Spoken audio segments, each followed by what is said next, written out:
Só para ver assim, muitas vezes a educação está distante da realidade da criança aí. Só vou dar um exemplo aqui rapidamente. Isso a diretora contando situação ali no Glicério, as crianças, uma criança de 7, 8 anos estava correndo em cima da mesa no refeitório. E a diretora diz, a professora tentando ser até atenciosa com a criança, tentando dar uma lição de moral, chamou o menino e falou, você pisa onde você come, na sua casa? Querendo dizer, olha, você não deve pisar aí porque você come aí, tentando mostrar. Aí diz que a criança desceu, ficou olhando para a professora e falou, não entendi. Aí a diretora de perto falou assim, na minha casa eu como no chão e piso no chão.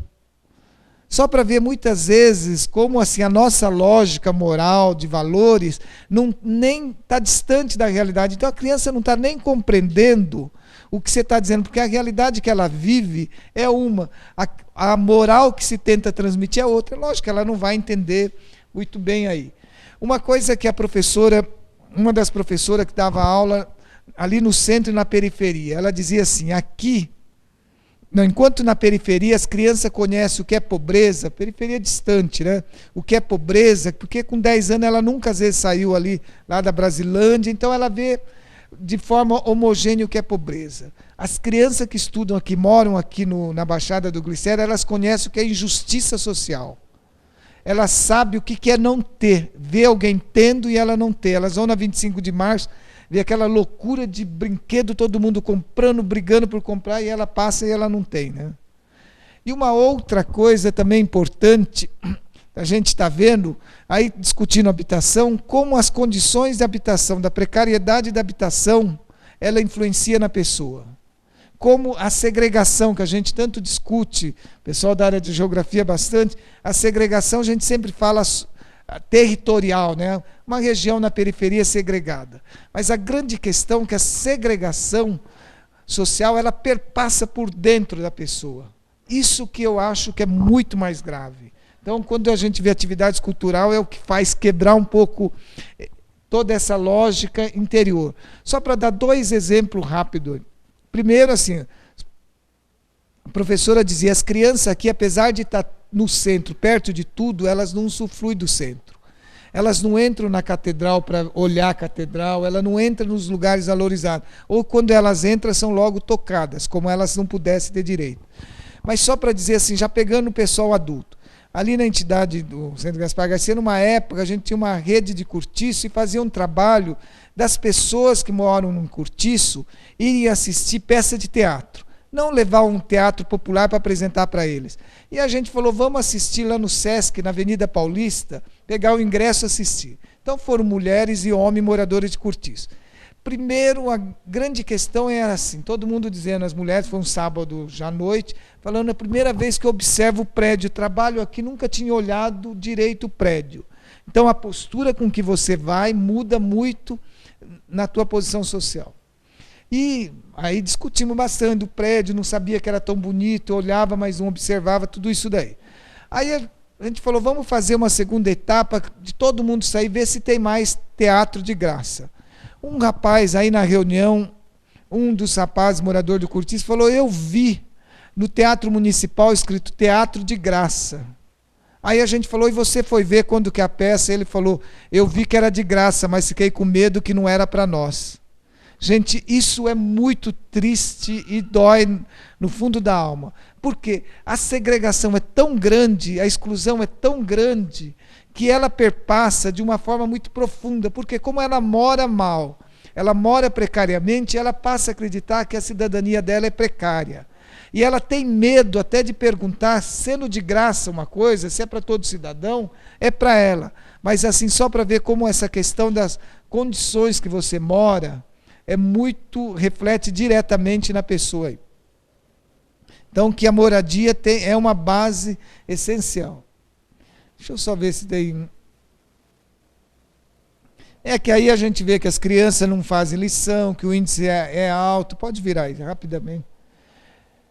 E aqui é só para ver assim, que a gente pode ver que das crianças, que a 4ª série na prefeitura, a 4ª série é o ano que reprova, né?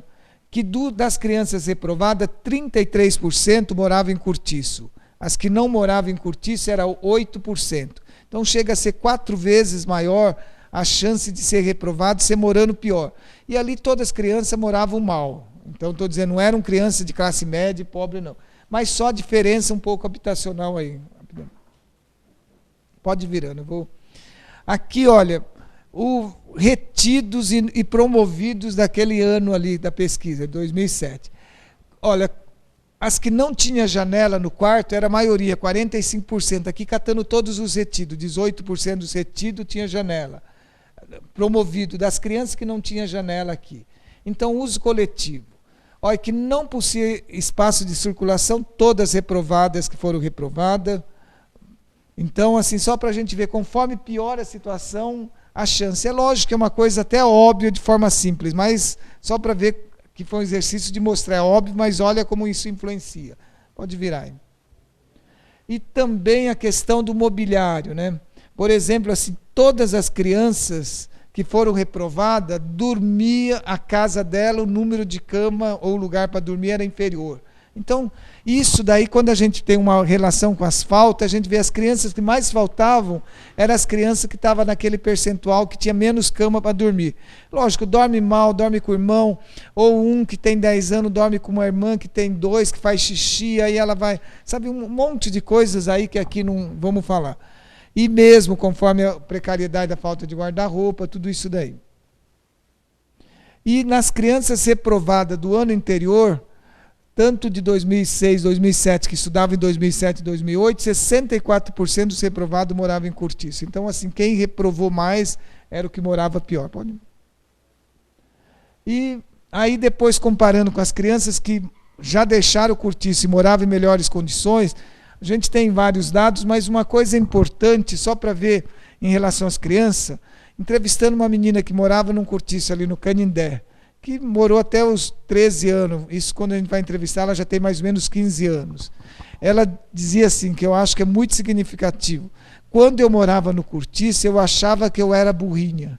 Agora que eu moro no apartamento, eu sei que eu posso até fazer uma faculdade. Só para ver, assim, gente, como significa, quando você mora naquelas condições precárias, como aquilo tudo pressiona na tua autoestima, né? E aí a menina dizendo, na medida que eu moro melhor agora, eu acredito até que eu posso fazer a faculdade. Essa possibilidade de até fazer a faculdade deveria ser de todo mundo, não pode ser, sabe, de uns, mas só para ver como as condições influenciam. Acho que pode virar, não vou falar de um. Pode virar. Aqui foi um exercício rápido, assim, isso é uma propaganda de apartamento aí perto da Ibirapuera e Cortiço. Eu só fiz alguns exercícios para ver a desigualdade habitacional. Por exemplo, no Cortiço, às vezes é um banheiro para 8 famílias, ou 2 banheiros. E você vai nos condomínios, tem 5 banheiros dentro do apartamento, até... parece que cada vez o rico tem mais diarreia, porque aumenta o banheiro, né? A gente tem uma tendência de fazer mais banheiro dentro de casa, e você desce nas áreas de lazer com muitos banheiros, e você vai no cortiço. Então a chance de uma pessoa que mora no cortiço, numa classe média alta, e no banheiro, chega a ser 30 vezes maior. Eu falei que só para isso era um exercício, só para a gente pensar, e também em termos de espaço, 30 vezes menor aí, só para a gente ver como a desigualdade, né? E só para ver as condições, diferença, conforme você mora num lugar e o ambiente que você mora, o risco de vida, isso é um dado já mais bem antigo, entre 2003 e 2007, o PRO-AIM, que é o Programa de Aprimoramento de Informação da Mortalidade no município de São Paulo, entre um jovem que mora em Moema, que nesse período ocorreu 7 homicídios, e quem morava no Grajaú, o risco de você morrer, sendo assassinado no Grajaú era de 130 vezes mais. Então, só para ver assim, isso são algumas coisas que a gente está percebendo. Depende de onde você mora, as tuas condições de vida estão sendo determinadas, né?